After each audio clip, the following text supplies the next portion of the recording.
9 सितंबर से लेकर 10 सितंबर के बीच में भारत की राजधानी नई दिल्ली में दुनिया का सबसे बड़ा मंच यानी G20 का समिट का आयोजन हो रहा है, जिसमें दुनिया के सबसे शीर्ष देश के राष्ट्राध्यक्ष भाग लेने वाले हैं। भारत के यह समिट की खास यह है क्योंकि यह पहली बार भारत में हो रहा है, इस देश का आयोजन हो रहा है। आइए हम विस्तार से इसके बारे में G20 समिट के बारे में दिए, इसका इतिहास क्या है और इसका समिट का हमारे देश के लिए कितना महत्वपूर्ण है।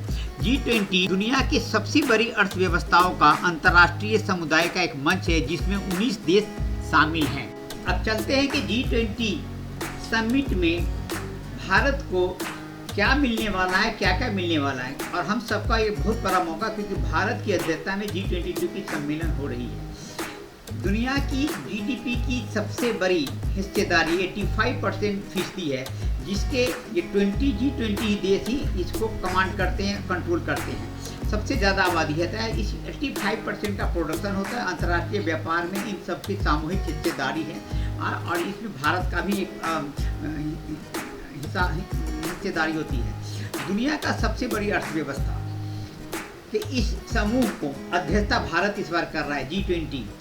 इस अहम बैठक के लिए भारत सरकार की ओर से सभी तैयारी पूरी कर ली गई थी। इसका आयोजन 9 सितंबर से लेकर 10 सितंबर तक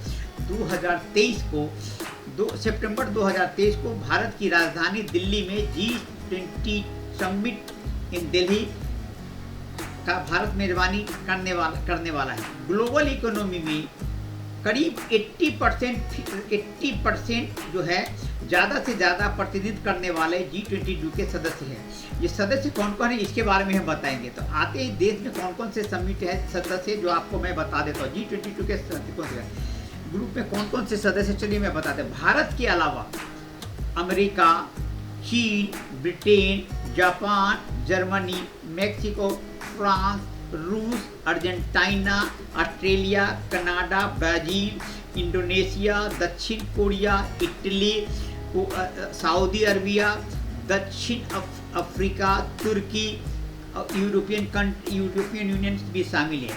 दुनिया की जीडीपी, वर्ल्ड जीडीपी में इसकी 85% की हिस्सेदारी इन 20 कंट्री होती है।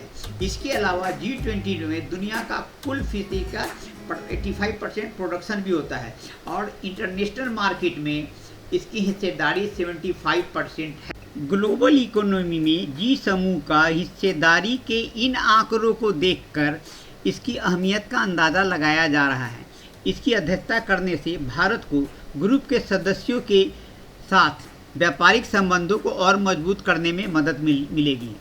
अगर हमारे एक्सपर्ट की राय माने तो इनकी राय में भविष्य को ग्लोबल इकोनॉमी के ग्रोथ को समृद्धि में हासिल करने में G20 के एक रणनीतिक भूमिका होगी। इससे देश में भारतीय इंफ्रास्ट्रक्चर सेक्टर में काफ़ी अच्छा इन्वेस्टमेंट आ रहा है और आता रहेगा, हर सेक्टर में आएगा, जिसकी बढ़ोतरी की काफ़ी उम्मीद है। G20 की सदस्यता ग्रहण करने से भारत को वैश्विक मंच पर एक प्रमुख खिलाड़ी के रूप में देखा जा रहा है और भारत एक आज अपनी स्थिति इतनी मजबूत कर रखी है कि भारत का जो जीडीपी है वो तीसरे चौथे से ऊपर में 3 साल के अंदर में होने वाला है। साथ साथ भारत ने अपने साइंस एंड टेक्नोलॉजी में भी काफ़ी अच्छा योगदान रहा है, जिससे कि आपने देखा कि हाल ही समय में कम इन्वेस्टमेंट में चंद्रयान चला गया, चंद्रयान 3 गया, साथ साथ सोलर जो है वो लूनर 1 भी चला गया है। इसे देखकर वर्ल्ड में भारत के रुतबा को, भारत के पोजीशन को काफ़ी अच्छे ढंग से देखा रहा है। परमानेंट मेंबर जो यूएनएससी में भारत को इसके देश पर मिलने की हिस्सेदारी भी बनती है। G20 में इसके बारे में भी जिक्र होना चाहिए कि भारत को परमानेंट मेंबरशिप यूएनएससी में मिलनी चाहिए। हमारी वीडियो आपको कैसी लगी और भी कुछ जानना चाहते हैं तो हमें लाइक करें, सब्सक्राइब करें, शेयर करें और कमेंट करें। साथ साथ ये आपके लिए बहुत अच्छी बात है और 1000 लाइक तो ज़रूरी बनाएं।